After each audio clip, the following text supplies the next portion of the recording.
14 de octubre de 1952, 22:43. El Teatro Esperanza Iris resplandece bajo candelabros de cristal y la luz se dispersa entre los 312 invitados impecablemente vestidos, sentados en rígida expectación. María Félix se queda de pie a media frase, con la mano enguantada en blanco suspendida en el aire, no para golpear, sino para señalar. El gesto es preciso, quirúrgico. Jorge Negrete acaba de concluir un brindis. Su voz, rica y teatral, transmitía un tono de indulgente superioridad como presidente de la Asociación Nacional de Actores e indiscutible ídolo charro. Habló de reinas y reyes, de lugar, de orden. Siguieron las risas. Cantinflas está sentado en la mesa 7, con el puro congelado a centímetros de sus labios. Ni siquiera él sonríe ahora. La habitación se tensa. La seda cruje. Una copa de Moet cae silenciosamente sobre el lino. María no parpadea, no titubea. Sus pendientes de esmeraldas reflejan la luz mientras pronuncia la frase que romperá la velada. Un rey sin carácter es solo un disfraz. 4 segundos de silencio imposible, sin tos, sin aliento. Negrete aprieta la mandíbula, los músculos de su mejilla tiemblan. Los flashes de las cámaras son demasiado tarde. Estaban recién casados. La nación los adoraba. Sin embargo, en ese instante suspendido, bajo candelabros y humo, algo irreversible comienza. Y todo el mundo lo siente. ¿Qué haría a continuación? Pero las leyendas no nacen en los salones de baile. Se forjan en el fuego. María Félix nació el 8 de abril de 1914 en Álamos, Sonora. Caminos polvorientos, sol cegador, un pueblo que esperaba obediencia de sus hijas. Ella nunca la aprendió. En 1943 ya se había convertido en la doña. Doña Bárbara no solo triunfó, la coronó. La Cámara amó su severidad, el público temió su belleza. México, aún moldeando su identidad posrevolucionaria, encontró en ella a una mujer que no se disculpaba por su fuerza. Entonces llegó Enamorada en 1946. Entonces Río Escondido en 1948. Cada papel forjó su mito más profundamente en el imaginario nacional. No era frágil, era soberana. Durante la misma década, Jorge Negrete se alzó como un estandarte de la tradición. Nacido el 30 de noviembre de 1911 en Guanajuato, formado en canto clásico, se convirtió en el charro por excelencia.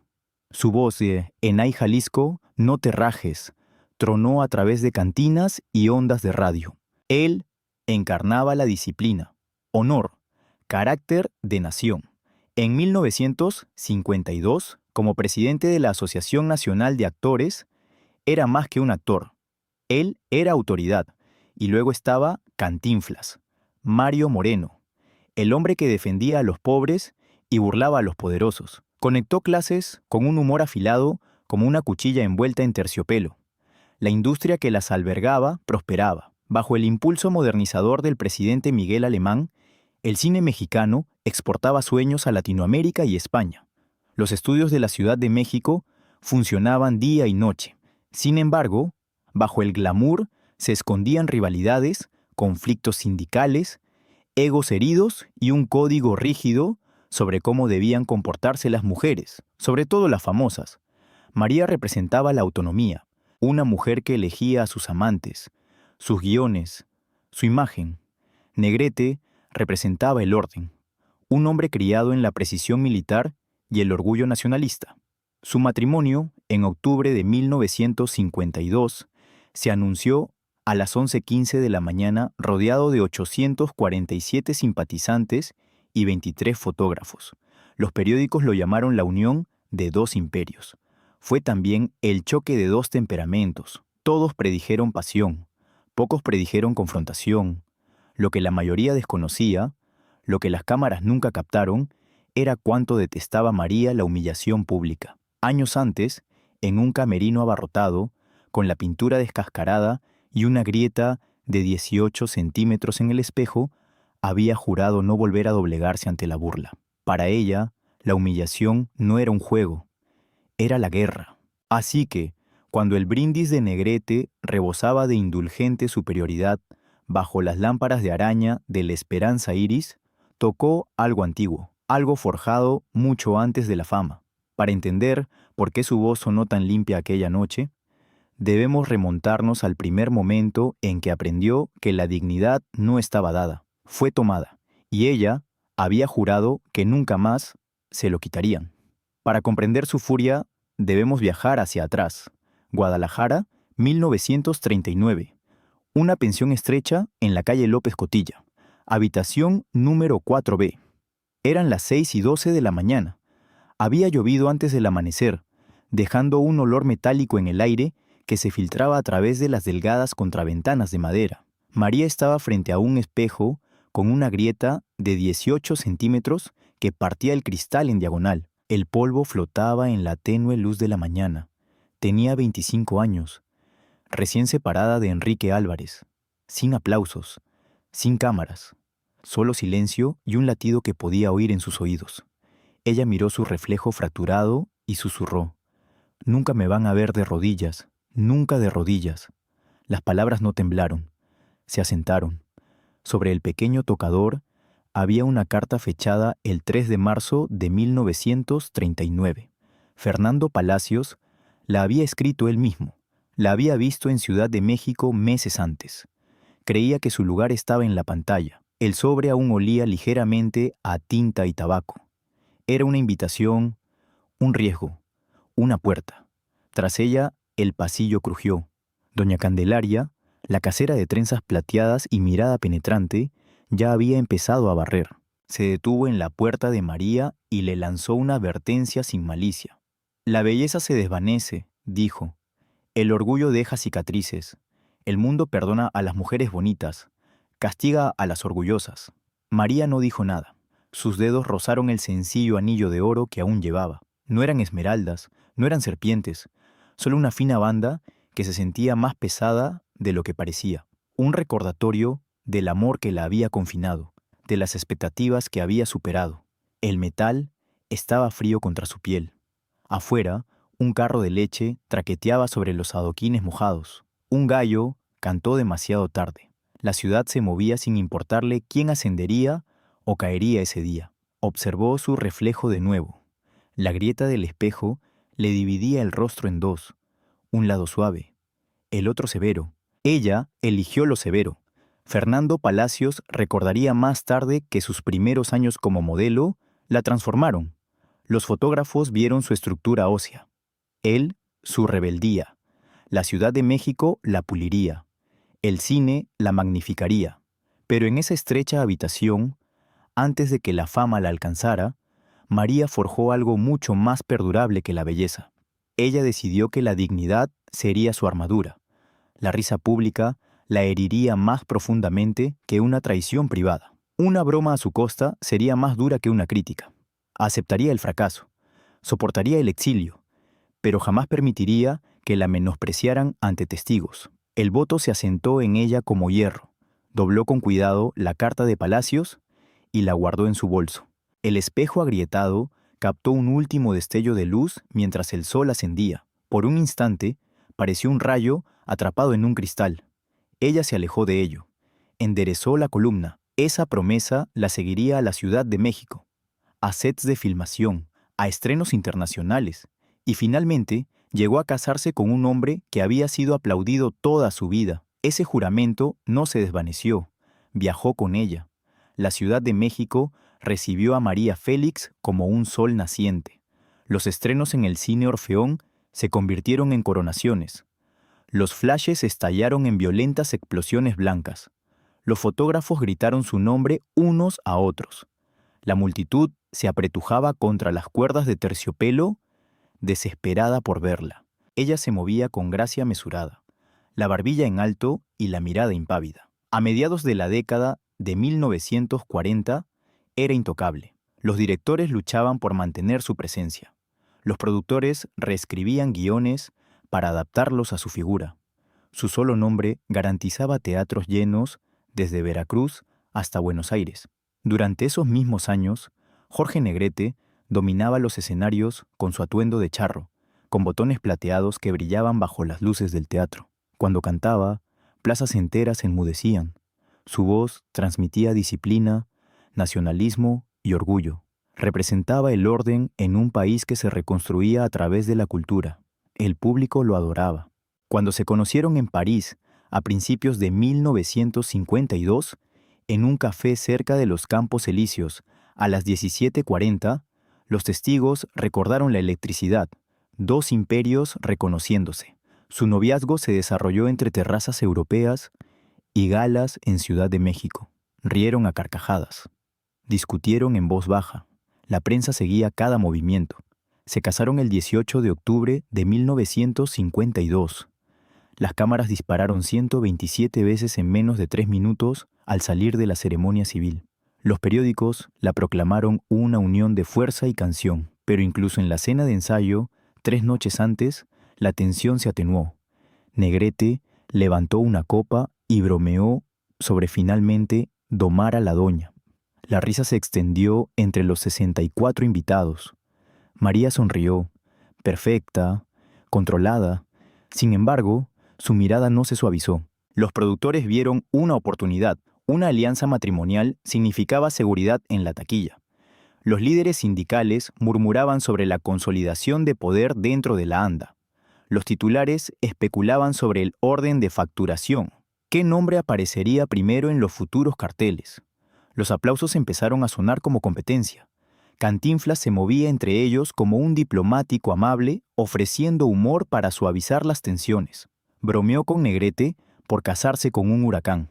Le dijo a María que los reyes necesitaban reinas con dientes. Por un tiempo, la risa mantuvo las cosas en su sitio. Sin embargo, la fama exigía más que amor. Exigía jerarquía. Exigía sacrificio. Cada estreno se convertía en una silenciosa competencia de presencia. Cada entrevista medía la supremacía con sutiles miradas y frases. Y así, el 14 de octubre, bajo las lámparas del Teatro Esperanza Iris, cuando Negrete levantó su copa y dejó que la indulgencia impregnara sus palabras, la sala solo percibió bromas juguetonas. Pero la madera seca no avisa antes de encenderse. La tostada parecía inofensiva. No lo fue. El brindis comienza como teatro. 14 de octubre de 1952. Teatro Esperanza Iris. 22:41. Jorge Negrete se levanta lentamente, con su smoking impecable y la copa alzada lo suficiente para reflejar la luz de la lámpara. Las conversaciones se desvanecen. Los tenedores se detienen en el aire. 12 periodistas de Excelsior y Novedades. Inclinarse hacia adelante con atención agudizada. Él sonríe primero. Encantador. Controlado. Habla de amor, de compañerismo, de destino. Su voz transmite la autoridad que antaño llenaba plazas y ondas de radio. Luego, el tono cambia, casi imperceptiblemente. Elogia a las mujeres fuertes que saben cuál es su lugar junto a los hombres fuertes. La risa se extiende por las mesas como un saludo cortés. María Smills es impecable, pero sus ojos se endurecen. Negrete continúa, conmoviendo a su público. Dice que su carácter es encantador, apasionado, manejable. Más risas. Los cubiertos chocan contra la porcelana. Un camarero se queda paralizado cerca de la mesa 9 sin saber si moverse. Cantinflas se remueve en su silla. El cigarro entre sus dedos arde de forma irregular. La ceniza se extiende peligrosamente cerca de su puño. Presiente algo. Negrete gesticula hacia María con un cariño teatral. Habla de reinas y coronas, de tradición, de cómo hasta la mujer más feroz se ablanda ante el amor. La sala responde con indulgente diversión. Después de todo, son recién casados. El romance hace generoso al público. María sigue sonriendo. Su columna se endereza. Lo que está en juego se cristaliza en el aire, invisible pero inconfundible. Ella no es solo una actriz en esa sala. Es la doña, la personificación de la autonomía en un país que negocia la feminidad moderna. Él no es solo un esposo. Es el Charro de México, presidente de ANDA. Un símbolo de masculinidad disciplinada. Ahora cada palabra tiene peso. Negrete alza aún más su copa. Su voz se hace más grave. Y recordemos, añade, que incluso las reinas responden ante los reyes. La frase cae como una bofetada. Esta vez nadie se ríe. No inmediatamente. La cámara del recuerdo se detiene en la mano enguantada de María. que aprieta el tallo de su copa de champán. El cristal tiembla ligeramente. Una gota de condensación resbala y cae sobre el mantel de lino exactamente a las 22:43. Su sonrisa permanece, pero ha cambiado. El cumplido se ha convertido en corrección. El afecto se ha vuelto jerarquía. Ante productores, actores, dirigentes sindicales y periodistas, se ha cruzado la línea entre la broma lúdica y el menosprecio público. Los aplausos comienzan vacilantes, dispersos, desiguales. Se oyen susurros antes de que los aplausos se fortalezcan. En la mesa 3, un columnista le susurra a su editor. En la mesa 11, una actriz baja la mirada. La ilusión de una unión perfecta se desvanece. María no se mueve. Ella mide la habitación. ¿Conseguirá conservar la fantasía que todos esperan? ¿O protegerá el voto que forjó mucho antes de los candelabros y los aplausos? El silencio espera su respuesta. Mientras los aplausos aún resuenan en el teatro, María desaparece tras el escenario. 23:02. El pasillo tras la cortina de terciopelo huele a polvo y a cenizas calientes. Las bombillas zumban sobre los estrechos espejos. Un tramoyista cierra la puerta del camerino con suavidad, dejándola encerrada en el interior, con el ruido aún vibrando en sus oídos. Eva Treviño ya está ahí, fiel, discreta. Le quita el chal a María con cuidado y susurra lo que piensan los demás. Solo era una broma, dice. Al público le encanta la rivalidad juguetona. Déjenla pasar. María no responde. Cantinflas interviene momentos después, con el sombrero en la mano y expresión preocupada. Intenta ser diplomático. Insiste en que Jorge no tenía malas intenciones. Dice que la risa puede malinterpretarse. Su voz es suave, pero ni siquiera él puede mirarla a los ojos por mucho tiempo. Afuera, los reporteros se apiñan en el pasillo. 12 periodistas, cuadernos listos, perciben movimiento bajo el glamour. El aire se tensa. Dentro del camerino, el debate se agudiza. Una joven asistente murmura que el silencio sería elegante, digno. Otra advierte que el silencio se interpretará como un acuerdo. En el México de los años 50, se esperaba que las actrices fueran amables, encantadoras, nunca conflictivas, sobre todo con sus maridos. Sobre todo en público, María se sienta frente al espejo. Esta vez, la grieta ya no está. El cristal está impecable, pero aún así, ella ve la vieja fractura. Guadalajara, 6:12 de la mañana. El voto regresa como un pulso, nunca de rodillas. Sus dedos enguantados descansan sobre el tocador. Se quita un guante lentamente, punta a punta. La habitación está cálida. Siente frío. Bajo el zumbido de la electricidad, oye el eco de las palabras de Jorge. Controlable. Las reinas responden a los reyes. Al otro lado del pasillo, Jorge Negrete ríe con sindicalistas. Su voz de barítono se escucha con facilidad a través de la delgada pared. Se muestra seguro de sí mismo. El presidente de ANDA. El querido Charro. Para él, la noche sigue siendo triunfal. Para ella, todo ha cambiado. Eva se arrodilla para ajustar el dobladillo del vestido de María y levanta la vista con preocupación. María finalmente habla. Su voz es baja, firme. Dice que un chiste repetido ante testigos se convierte en una instrucción. Dice que la nación estaba escuchando. Cantinflas exhala lentamente. Ahora entiende. Un golpe los interrumpe. El maestro de ceremonias pide a Jorge que vuelva al escenario para un brindis por el bis. El público quiere más. Los aplausos han vuelto a sonar a todo volumen. María Rices. La decisión recae sobre sus hombros como un manto. La escalada ya no es una posibilidad. Es inevitable. El telón se levanta de nuevo. Las cámaras de los noticieros zumban desde los pasillos laterales, girando a 24 fotogramas por segundo. Un técnico de radio XW o ajusta un micrófono plateado con la insignia de la emisora. A las 23:11, la voz del locutor recorre la capital, transmitiendo lo más destacado a unos 8,4 millones de oyentes. El teatro ya no está contenido entre muros. Jorge Negrete regresa al escenario con renovada confianza. Los aplausos lo reciben con entusiasmo. Levanta el micrófono, mira hacia la silla vacía de María y sonríe con naturalidad teatral. El público se relaja. La tensión parece disiparse. Luego la imita. baja la voz con una severidad exagerada, imitando su cadencia mesurada.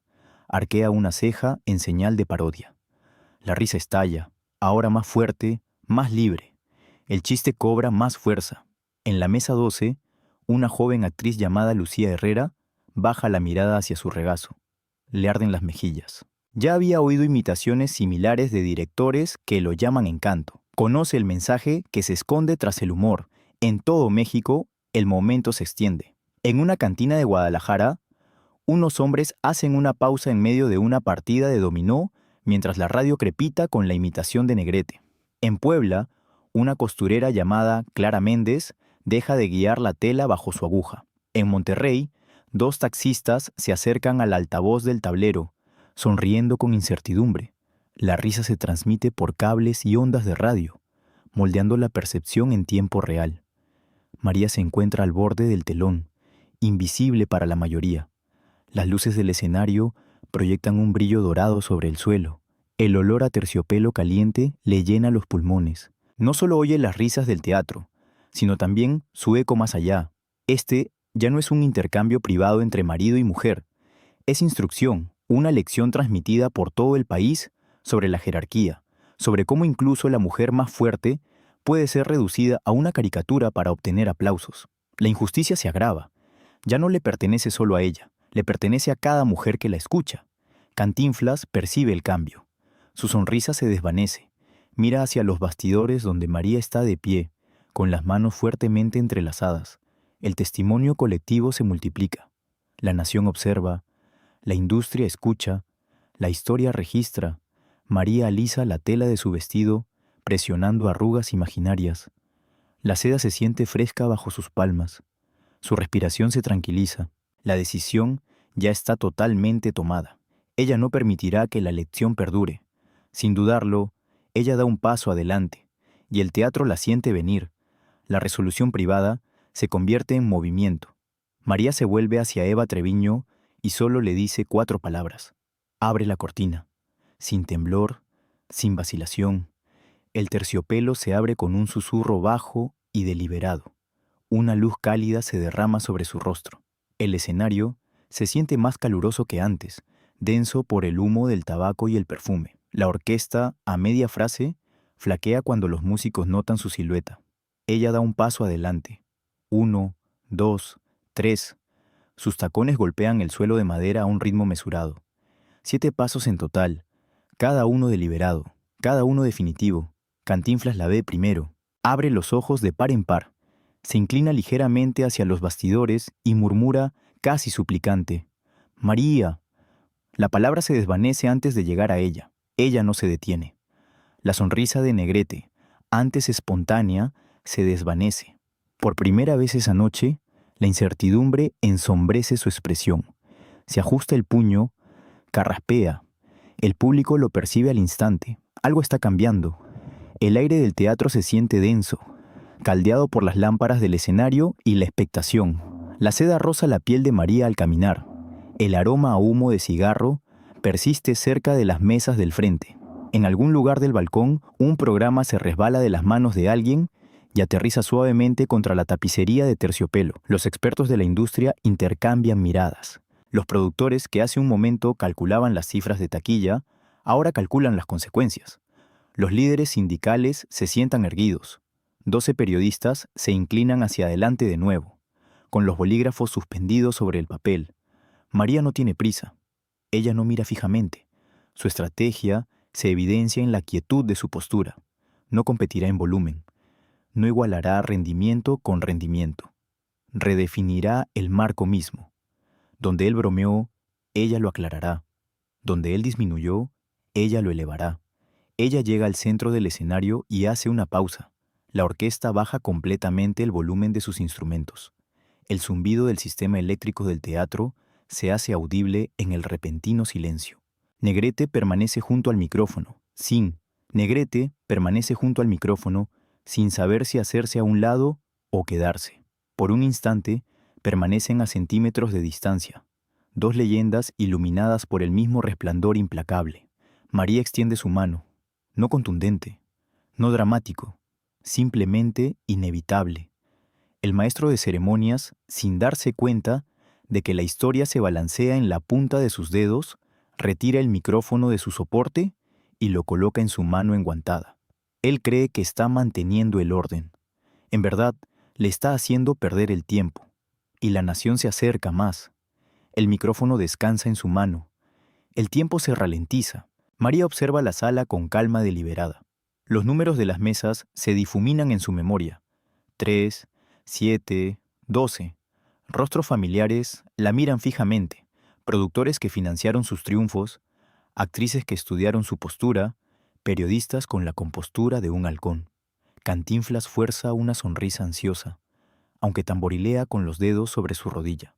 Esos minutos siguientes se repetirían durante décadas. Jorge Negrete se yergue junto a ella, ajustándose la solapa de su chaqueta charra, con bordados plateados brillando bajo la luz de la lámpara. Su postura irradia control, confianza. Cree que esto sigue siendo teatro. La temperatura dentro de la Esperanza Iris se siente más pesada que momentos antes. Las lámparas del escenario arden a 38 grados Celsius. El olor a polvo caliente se mezcla con tabaco y perfume. Una gota de sudor resbala por la sien de un columnista en la segunda fila. Nadie habla. En algún lugar del balcón superior, una copa de champán resbala entre dedos temblorosos y se hace añicos contra el mármol. El sonido rompe el silencio como una advertencia. Las cabezas se giran brevemente y luego regresan al escenario. María no reacciona. Levanta el micrófono lentamente. El metal se siente fresco en la palma a pesar del calor. Su guante blanco brilla bajo las luces. Espera exactamente 3 segundos antes de hablar. Gracias, comienza. Su voz es tranquila, controlada. La cadencia, mesurada, casi suave. Agradece al público su cariño, por celebrar el amor, por honrar el cine y la tradición. Cada frase suena con precisión. La sala se relaja un poco. Negrete asiente, tranquilo. Luego ella gira.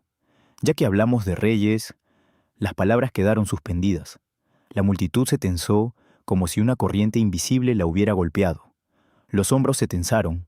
Los aficionados dejaron de agitarse. Un violinista de la orquesta bajó el arco por completo. María se gira ligeramente hacia Jorge, aunque su mirada permanece fija en el público. Levanta un poco más la barbilla. No se apresura. Deja que la expectación aumente. Cantinflas traga.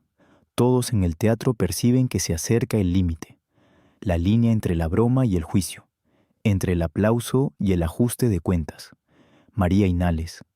Una respiración lenta y deliberada.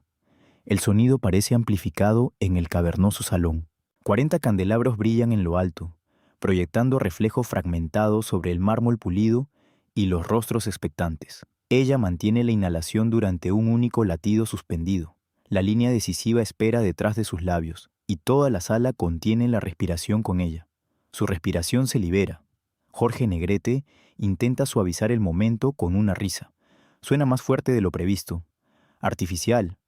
Cambia de postura, preparándose para recuperar el tono de la velada. María raises one finger. El gesto es pequeño, absoluto. El silencio cae instantáneamente. 4 segundos se convierten en algo insoportable. 1, 2, 3, 4. Los candelabros zumban levemente sobre ellos. Una gota de sudor se forma en la sien de Negrete y traza un lento camino hacia su mandíbula.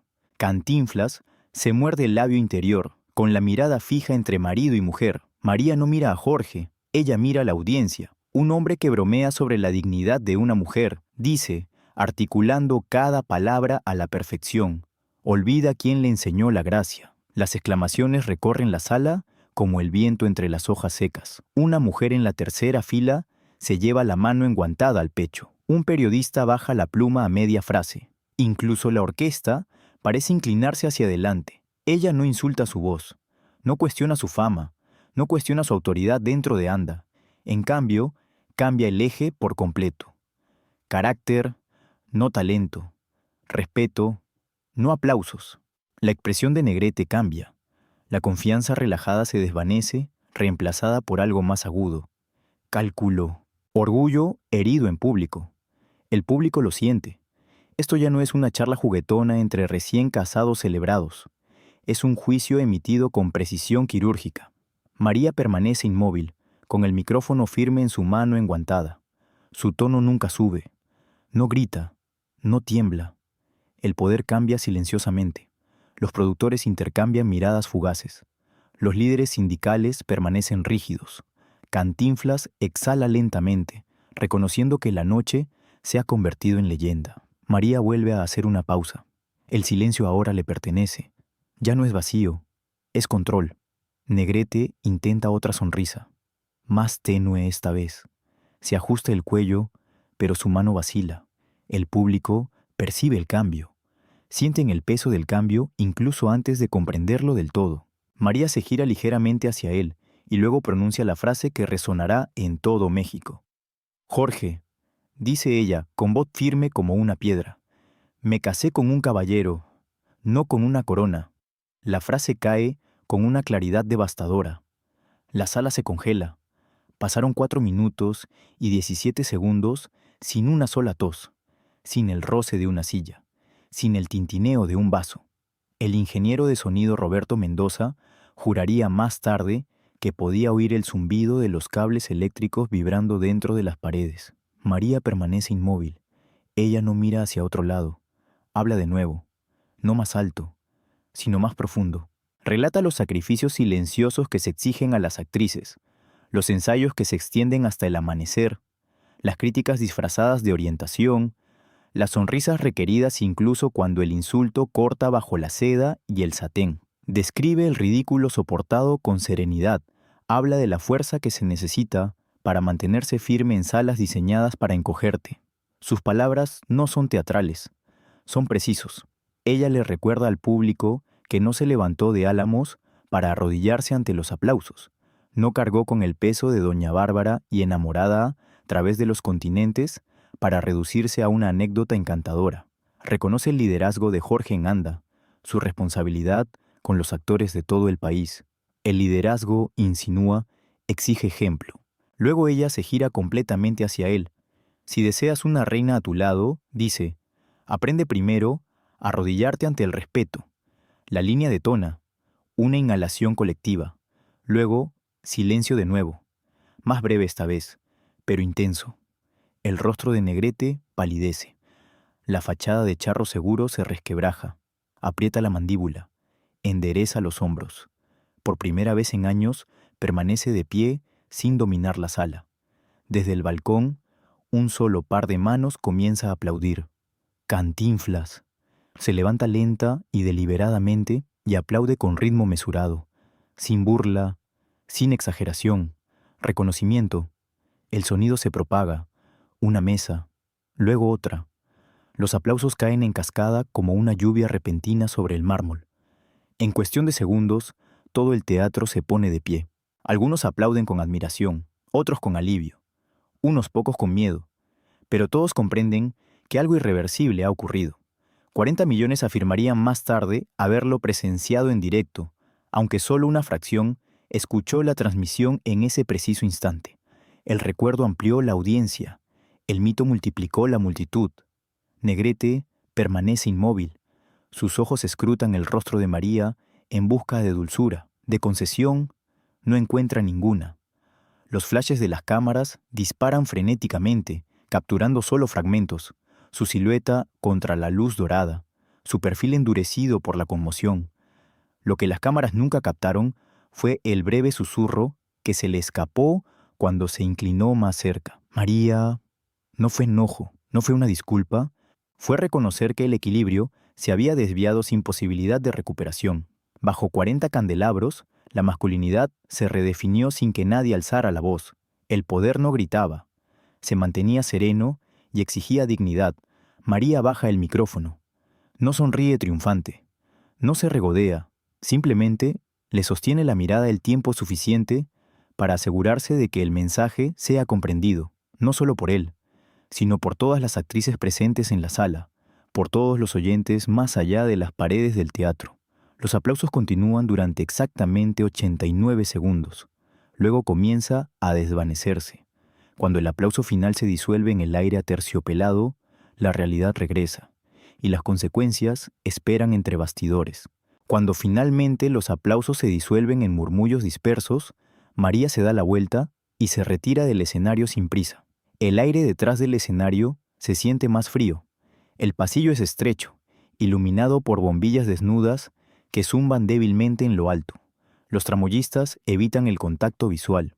Una puerta se cierra suavemente al final del pasillo. El glamour se ha evaporado, reemplazado por algo crudo y desprevenido.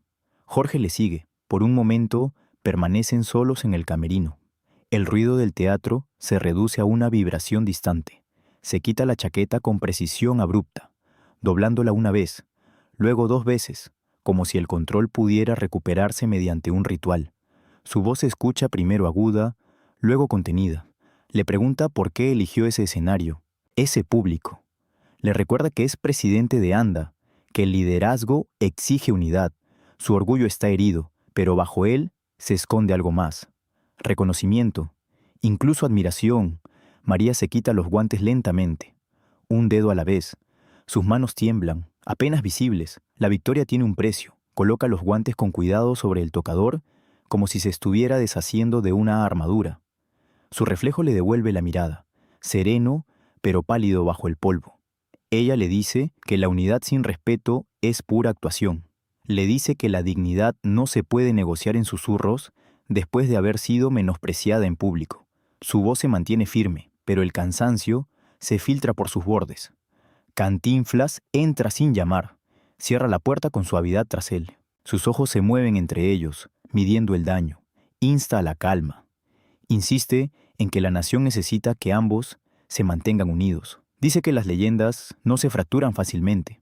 Su tono no transmite ni acusación ni elogio, solo preocupación. Jorge exhala profundamente y se sienta. El peso de los aplausos persiste en sus hombros. No se disculpa, no del todo, pero ya no ríe. A las 4:30 de la mañana, las imprentas de la Ciudad de México se despiertan con un rugido. Los titulares se extienden sobre papel manchado de tinta. La doña pone en su lugar al charro. Dignidad en la esperanza Iris. Algunos editoriales condenan su audacia. Otros celebran su valentía como una corrección necesaria. Las cartas comienzan a llegar antes del mediodía. El matrimonio tiembla. En privado, el silencio se extiende más allá de la comodidad. En público, parecen serenos. La industria los observa atentamente, calculando lealtades. El triunfo se ha disuelto en la complejidad. La confrontación ya no les pertenece solo a ellos. Se extiende más allá de las cortinas de terciopelo y los rumores entre bastidores, a través de titulares, comentarios de radio y debates informales. Al amanecer, la historia ya ha comenzado a transformarse en algo más grande. Ya no es una discusión, es folclore. A media mañana, el teatro está vacío. Pero la nación no lo es. Las estaciones de radio de todo México reproducen fragmentos del discurso entre boleros y noticieros. Los comentaristas discuten con intensidad entrecortada. Algunos lo llaman corrección necesaria, otros humillación. El debate se extiende a cafés, fábricas y salas de estar, donde las familias se acercan a radios de madera con el emblema de la XEW. Las cartas comienzan a llegar dentro de 48 horas. Cientos. Mujeres de Puebla, Mérida y Tijuana escriben con cuidado en cursiva, agradeciendo a María por decir en voz alta lo que ellas tragan a diario. Una maestra de escuela llamada Rosa Valdés, de León, escribe que por primera vez escuchó una descripción de la dignidad sin disculpas. Una costurera de Veracruz envía un clavel prensado con su nota. Pero la condena viaja con la misma rapidez. Los columnistas conservadores la acusan de emascular un símbolo nacional. Los editoriales advierten que las mujeres modernas están olvidando su lugar. Un comentarista de Radio 1000 afirma que los aplausos no pueden reemplazar la obediencia. Las palabras duelen, pero confirman el cambio. Negrete también lo siente. En su próximo concierto en Guadalajara, el 22 de octubre, los aplausos son atronadores, pero distintos, más fuertes, más agudos. Observadores, algunos lo vitorean con desafío, otros lo observan con otros ojos, buscando grietas bajo la confianza del charro.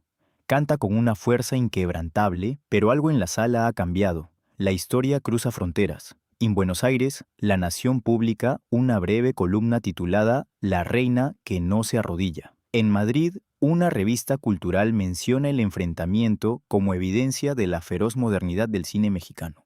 Los reporteros extranjeros exageran los detalles, ampliando el silencio a 5 minutos y la audiencia a miles más. El mito crece en tránsito. En cuestión de meses, el momento se convierte en un símbolo de la cultura popular en los estudios. Cuando un director intenta menospreciar a una joven actriz, alguien inevitablemente susurra: recuerden a Esperanza Iris. La frase tiene peso, implica una advertencia. Los productores son más cautelosos. Las entrevistas cambian de tono. Las preguntas sobre la obediencia parecen anticuadas. La confrontación se graba en la memoria de la industria no como un escándalo, sino como una barrera. Ha nacido una leyenda, no solo de desafío, sino de articulación. María no gritó, definió. Esa distinción importa. La nación sigue dividida, pero la división misma indica transformación. En hogares y teatros, la historia se narra con detalles añadidos, pausas modificadas y aplausos adornados. Cada relato pule las aristas. Los años comienzan a pasar, y lo que una vez fue una sola noche bajo candelabros, lentamente se endurece hasta convertirse en un legado. Los años no borran lo que una vez presenciaron los candelabros. El 5 de diciembre de 1953, Jorge Negrete fallece en Los Ángeles por complicaciones hepáticas. Tenía 42 años. La noticia cruza la frontera antes del amanecer, difundida por agencias de noticias, y una estupefacta incredulidad. México llora a su charro. Las estaciones de radio suspenden su programación. Las iglesias se llenan. En su funeral, en la Ciudad de México, un encaje negro enmarca el rostro de María Félix. Ella se mantiene serena. El aire de la catedral huele a cera y a lirios. Los flashes de las cámaras, ahora con un tono suave y respetuoso, se alinean en las calles, sin sombreros y con la cabeza gacha. La voz de Negrete resuena débilmente desde una radio cercana, repitiendo: México lindo y querido como si no quisiera aceptar el silencio. María no llora en público. Se acerca al ataúd exactamente a las 11:26 de la mañana, coloca una rosa blanca junto a sus manos juntas y se queda allí 3 segundos. Ni más ni menos. Los testigos recuerdan su postura, erguida, digna, firme. Mientras se da la vuelta para irse, una mujer en la segunda fila le murmura a su compañera: «¿Ella nunca hizo una reverencia?». Las palabras siguen a María por el pasillo como una corona invisible. Negrete se vuelve eterno en la muerte, el charro congelado en su juventud, con su voz preservada en vinilo y celuloide. Su imagen cuelga en cantinas y salas, enmarcada por la nostalgia. Su liderazgo en Anda se recuerda con reverencia. María continues forward, París, Roma, Buenos Aires. Su carrera se expande más allá de las fronteras, elige guiones con precisión, cultiva el mito deliberadamente. Las entrevistas se vuelven más agudas, más controladas. El enfrentamiento en el Esperanza Iris comienza a aparecer en los perfiles como evidencia de su férrea voluntad. Los periodistas lo relatan como una profecía cumplida. Décadas después, en una entrevista televisiva de 1978, Cantinflas supuestamente recuerda aquella noche. Su cabello ahora canoso, su humor suavizado por el tiempo. Dice que ella lo salvó de reírse de la cosa equivocada. Dice que la sala aprendió algo que no sabía que necesitaba. La memoria se refina a sí misma. La confrontación se vuelve menos sobre un marido y una mujer, y más sobre un estándar establecido bajo candelabros. Define a María como la mujer que no se arrodillaba. Define a Jorge como la voz de una generación congelada en su apogeo. La historia preserva a ambos. Sin embargo, debajo de los relatos pulidos, debajo de los aplausos, los titulares y la admiración susurrada, hay un detalle que permanece desconocido para el público. Un secreto sobrevivió a ambos y esperó en silencio durante décadas. Pero la historia rara vez lo cuenta todo de una vez. Cuando María Félix falleció el 8 de abril de 2002, en su 88º cumpleaños, la nación volvió a llorarla. Los homenajes llenaron las pantallas de televisión. Imágenes de archivo reproducen su mirada, su postura, su compostura imposible. La leyenda parece completa. Semanas después, en un cajón de caoba del escritorio de su casa en la Ciudad de México, se descubre un sobre sellado, fechado el 15 de octubre de 1952, la mañana, después de las lámparas de araña. El papel es de color crema. La tinta está ligeramente descolorida, pero es inconfundiblemente firme. No está dirigida a nadie, ni a Jorge, ni a la prensa, a ella misma. En la carta escribe con franqueza, sin actuación, sin público. Confiesa que el escenario no la asustó, los aplausos no la asustaron. Lo que la asustó fue algo más silencioso, perdiéndose a sí misma. Admite que sintió el temblor en las manos tras bambalinas. Admite que temía que el amor la tentara a callar algún día. Entonces llega la frase que lo replantea todo. Lo amaba, pero amaba más mi dignidad. La frase está subrayada 2 veces. Las cámaras nunca captaron sus lágrimas esa noche. No grabaron el momento en que se sentó sola a las 2:18 de la mañana, todavía con su vestido puesto, quitándose un solo arete con dedos temblorosos. No captaron el peso de priorizar los principios sobre la comodidad. La revelación complica el mito.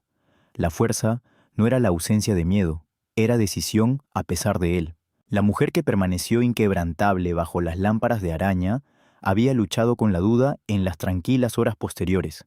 De repente, la confrontación se profundiza.